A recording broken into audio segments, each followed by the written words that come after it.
Salut à toi, bienvenue dans ce nouvel épisode de mon calendrier de l'Avent. Comme d'habitude, si tu n'as pas vu les épisodes précédents, je te conseille d'aller les voir afin de mieux comprendre l'histoire. Prêt? Alors pose-toi tranquillement, et c'est parti.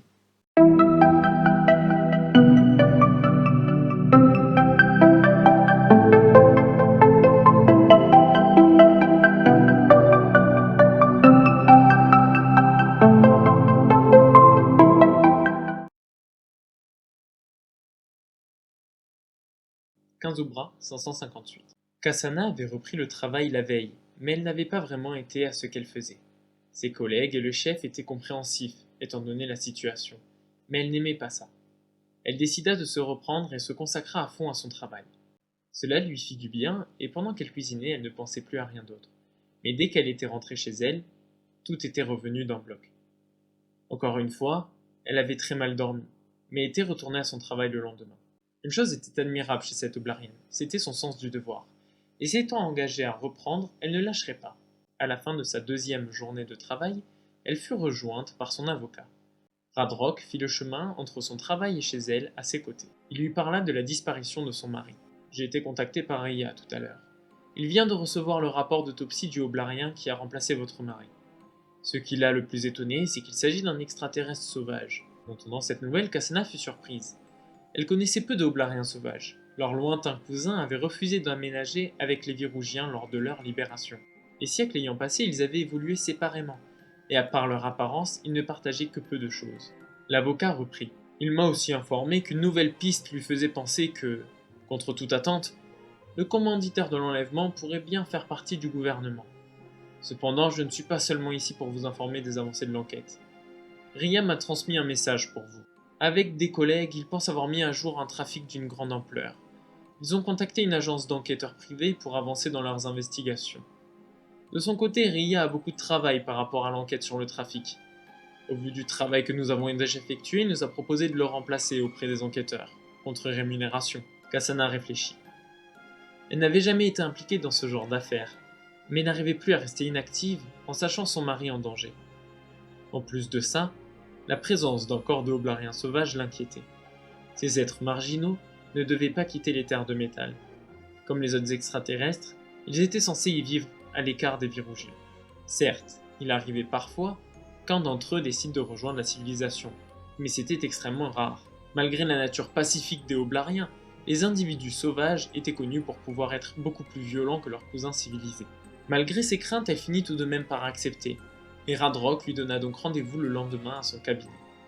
Nous irons rencontrer les enquêteurs ensemble. Cassana rentra chez elle et, pour la première nuit depuis la disparition de son mari, elle réussit à s'endormir profondément. Maintenant, elle consacrerait chaque seconde de son temps à la recherche de son mari, et elle était sûre de le retrouver. 16 Oubra 558. 2 heures après le lever du soleil, Cassana et son avocat se rendirent au bureau des enquêteurs privés. Quand ils toquèrent, un homme leur ouvrit et se présenta comme Harp. Quand ils se présentèrent à leur tour, il leur répondit « Enchanté, on m'avait informé que vous viendriez peut-être. Entrez, entrez, on va discuter. » Pendant la conversation qui suivit, Cassana comprit que les enquêteurs étaient au courant de toute l'affaire, et même d'autres éléments. Après que le duo ait vérifié avec Cassana qu'il ne manquait rien à leur version des faits, l'enquêtrice, nommée Jace, finit par dire « Nous pensons qu'il serait intéressant d'en savoir un peu plus sur les études de votre mari. Avec les éléments que nous avons pour l'instant, il nous paraît évident que son enlèvement est directement lié à celle-ci. Cela nous aidera sûrement à comprendre autour de quoi tourne ce trafic, car pour l'instant, nous n'avons que des pistes assez vagues. » Comme elle s'arrêtait, Harp prit le relais. Cependant, nous avons un problème. Là où des policiers auraient toute autorité pour exiger que le laboratoire leur fournisse les dossiers de recherche, nous ne pouvons que demander. Cependant, il y a à peu près aucune chance pour que des scientifiques laissent sortir ce genre d'informations sans y être obligés. Votre mari revenait-il souvent à la maison avec du travail? Ça lui arrivait parfois. Harp sembla hésiter une seconde puis finit par dire « Pourrions-nous avoir accès à votre appartement, et particulièrement à votre ordinateur, pour essayer de récupérer des dossiers?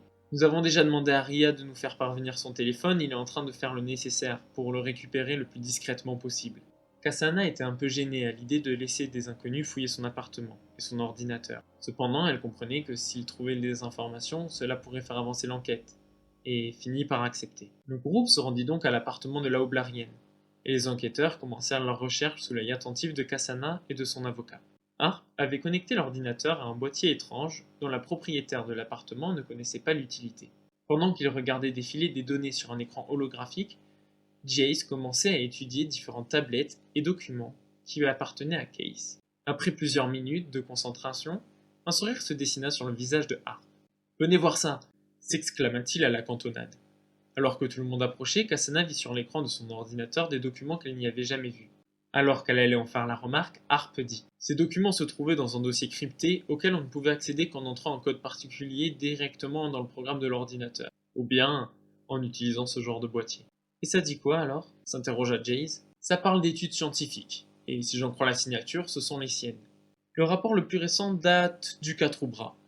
Même si on n'aura sûrement pas toutes les informations, ça nous permettra de savoir de quoi il s'agit. Le rapport commençait par interaction positive interespèces, accompagné de la mention titre provisoire. En ne lisant que l'introduction du rapport, ils comprirent que ces recherches visaient à identifier des espèces végétales, animales et extraterrestres qui, mises ensemble, augmentaient la productivité de chaque espèce individuellement. Ces expériences étaient menées en laboratoire et aussi dans des serres. Cela faisait visiblement plusieurs années que ces expériences avaient commencé. En parcourant le rapport plus en profondeur, ils se rendirent compte que des résultats avaient déjà été concluants et comprirent que dans le domaine de l'agriculture, ces recherches pouvaient mener à une vraie révolution. Harp finit par dire « Je comprends bien l'intérêt que votre mari peut susciter. Ces recherches vont complètement bouleverser l'agriculture telle qu'on la connaît. » Cassana n'en revenait pas. Alors pourquoi l'avoir enlevé? Si ces recherches sont concluantes, pourquoi ne pas le laisser travailler tranquillement et financer ses recherches? Pour l'exclusivité, commenta Jace. Probablement que votre mari continue ses recherches quelque part dans la région, mais la personne qui le détient est la seule à avoir accès à ces résultats. Ce qui est rassurant, c'est que, pour l'instant, tout pousse à croire que votre mari n'est pas en danger. Tant qu'il leur sera utile, ils prendront soin de lui. Et comment va-t-on le retrouver demanda Cassana inquiète. Ça, c'est autre chose. En temps normal, on aurait pu voir quelle entreprise a modifié son mode de production, puis remonter la piste.